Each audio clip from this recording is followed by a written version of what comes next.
नमस्कार मित्रों, मैं राहुल लाल।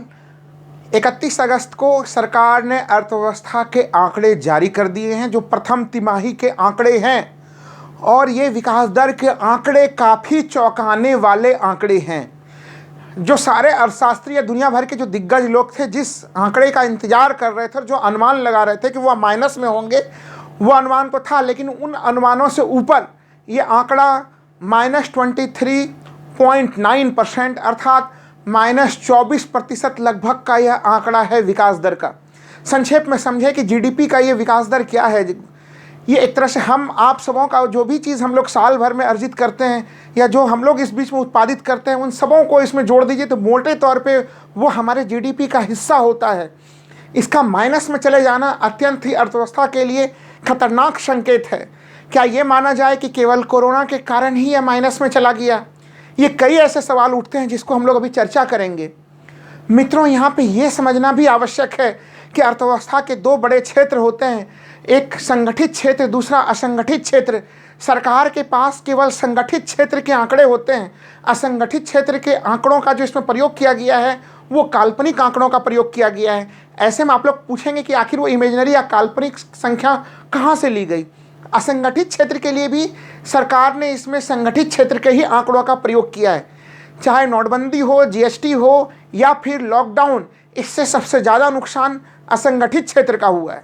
इसलिए जो सारे विशेषज्ञ मान रहे हैं कि अगर असंगठित क्षेत्र के रियल डाटा या आंकड़ों का प्रयोग होता तो ये विकास दर -48% पहुँच जाता। जी हाँ मित्रों, ये इसके -24 प्लस -24 अर्थात -48% तक पहुंच जाने की संभावना होती।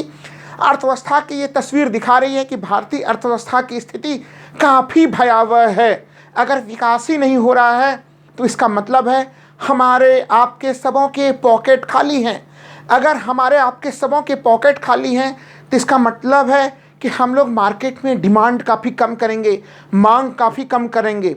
जब मार्केट में मांग काफ़ी कम होगी तो कंपनियां उत्पादन किसके लिए करेंगी? क्योंकि कंपनियां हमारे और आपके लिए ही तो सामानों का उत्पादन करती हैं। और अब अंततः समझिए कि अगर कंपनियां उत्पादन कम करेंगी तो इसका असर सीधा सीधा रोजगार के ऊपर पड़ेगा, अर्थात लोग भारी संख्या में इस समय बेरोजगार हो रहे हैं। जो कई संस्थाओं ने आंकड़े दिए हैं कि 24 मार्च से लेकर 24 अगस्त तक कम से कम 2 करोड़ लोग देश में बेरोजगार हुए हैं। वो संख्या अब आगे और भी बढ़ सकती है। तो ये एक कुछ महत्वपूर्ण चीज़ें हैं। सरकार ने, अब आप कहेंगे कि सरकार ने 20 लाख करोड़ रुपया का जो एक बड़ा सा पैकेज दिया था उसका क्या लाभ पड़ रहा है? देखिए, अगर वो राशि का वास्तव में अगर पैकेज होता तो उसका लाभ काफ़ी व्यापक स्तर पे पड़ता उसका लाभ, लेकिन वो फ्रेश मनी होना चाहिए था।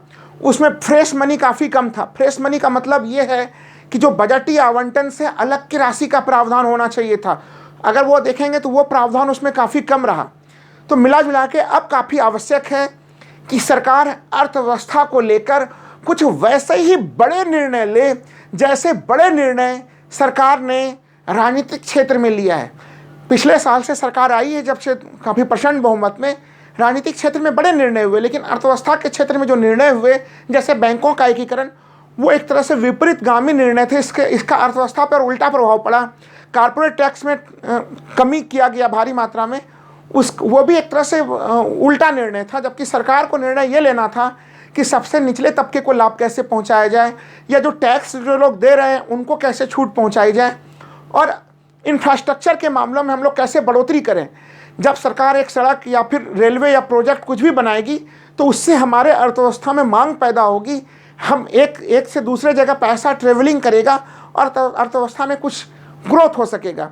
तो सरकार को चाहिए कि वो इन सुझावों को अत्यंत गंभीरता के साथ लें, अन्यथा हमारी देश की इकोनॉमी बिल्कुल गंभीर संकट के दौर में है।